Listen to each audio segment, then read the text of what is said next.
안녕하세요. 사진그릇입니다. 오늘은 그 사진 스타일에 대해서 생각을 해보겠습니다.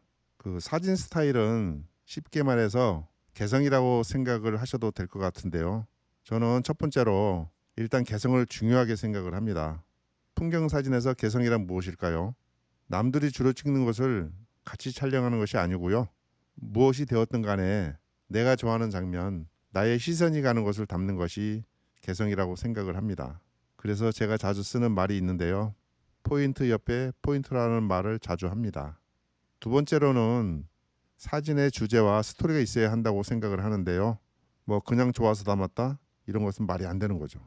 확실한 주제와 또 스토리가 있어야 하지 않을까요? 내가 담은 사진으로 이야기를 할 수도 있고요. 또 사람들하고 공감할 수 있어야 한다고 생각을 하는 거죠. 세 번째로는 사진의 스토리에 적합한 구성과 노출이 있겠죠. 그리고 색상의 대비, 카메라 장비의 적절한 사용입니다.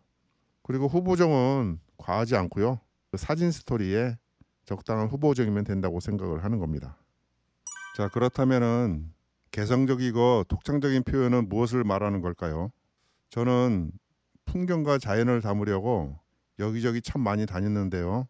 사진 포인트는 자신이 만드는 거라는 생각을 해요. 자연에서 나의 발걸음을 멈추게 하는 대상이 있겠죠? 또 나의 시선을 끄는 피사체가 있겠죠. 그런 것에 관심을 갖고 그것을 담는 거죠. 내가 좋아하는 것을 담으면요, 사진에서 나의 모습이 비춰지지 않을까요? 저는 그런 것이 나를 사진으로 표현하는 방법이라고 저는 생각을 합니다. 자, 우리 주위를 한번 자세하게 둘러볼 필요가 있어요. 천천히 둘러보면요, 정말 담을 것이 많다고 생각을 합니다. 이름 모를 풀 한 포기에서도 이야기를 끌어낼 수도 있고요. 또 기아장 하나에서도 또 혼이 있다고 생각을 하면은 사진은 어떻게 찍는 것이 중요한 것이 아니고요. 어떻게 담을 것인지를 고민해 봐야 한다고 생각을 합니다. 제가 생각하는 좋은 사진은요. 내 사진에서 다른 사람의 모습이 보이면 안 되겠죠. 당연히 나의 모습이 보여지고 또 느껴져야 한다고 생각을 하는 거예요. 내 사진에서 나의 스타일이 있어야 한다는 거죠. 자, 스토리가 있는 사진은 단순한 사실을 보여주는 것이 아니고요. 뭔가를 연상하거나 환기시키는 메시지가 있어야 한다고 생각을 합니다. 저는 이 기와의 모습에서 어머님의 모습을 떠올렸어요. 그래서 이 사진의 제목은 나의 고향입니다. 저는 사진을 담을 때 제목을 생각하고 촬영하는 습관이 있어요. 그것이 사진의 주제와 스토리에 많은 도움이 돼요. 그 사진의 스토리에 맞게 화각이나 구도를 결정하게 되는데 그러면 더 감성 있는 사진이 되는 것 같아요. 참 이 사진의 제목은 부부나무예요. 자, 우리가 산행을 하다 보면은 그 깊은 산의 암석 사이에서 자라는 소나무 있죠? 또는 바닷가의 그 돌틈에서 비집고 자라는 그 힘들게 자라는 소나무를 보게 되면은 자연의 질긴 생명력에 감탄을 합니다. 자, 사진에서 정말 어려운 것은요. 대상을 선택하는 것도 어렵지만은 또 그것을 어떻게 담아서 공감대를 이끌어내는가 하는 것도 있죠. 자, 우리가 어떻게 구성해서 감정을 이끌어내는가 이런 고민을 하는데 자, 이런 장면도 우리가 공감대를 이끌어내기는 하죠. 어느 겨울에 충청도 태안을 지나가다가 저 언덕 위에 있는 소나무를 보게 되었어요. 그래서 그냥 지나칠 수도 있는 장면이지만은 제 눈길을 끌었기 때문에 제 마음에 들었고요. 그래서 사진 촬영을 했는데 그 사진을 하는데 어렵다고 하는 것이 후보정의 어려움을 얘기를 많이 해요. 후보정은 과하지 않고요. 적당한 후보정이면 저는 된다고 생각하는 사람이에요. 풍경 사진은 경치와 자연을 빌리는 것이에요. 포인트 옆에 포인트가 있습니다. 포인트가 정해져 있는 것은 아니죠.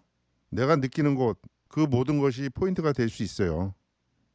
카메라는 현실을 해석하는 것이 아니라 있는 그대로 포착한다는 생각도 존재하지만 사진도 해와나 대생처럼 이 세계를 해석하기는 마찬가지이다. 수전 손택이 한 말이죠. 자, 이 사진은 임진각 노동 당사인데요. 그 장노출하고 후레쉬를 사용해서 그 영혼의 느낌을 주었어요. 우리가 카메라의 운영에 조금 변화를 주면요, 자기가 표현하고 싶은 느낌에 다가갈 수 있다고 생각을 합니다. 자연의 형태와 형체는 어떤 무형의 에너지와 느낌이 있다고 생각을 하는데요. 그러니까 나의 발걸음을 멈추게 하는 그 기운은 또 나하고 깊은 관련이 있다고 생각을 하죠. 지금 이 장면은 그 충남 서산 용유지에 있는 그 용비지 저수지죠. 거기서 담은 사진인데요. 이 장면이 그 나무가 쓰러져서 가지가 잠긴 장면인데 저는 여기서 묘한 느낌을 받았어요.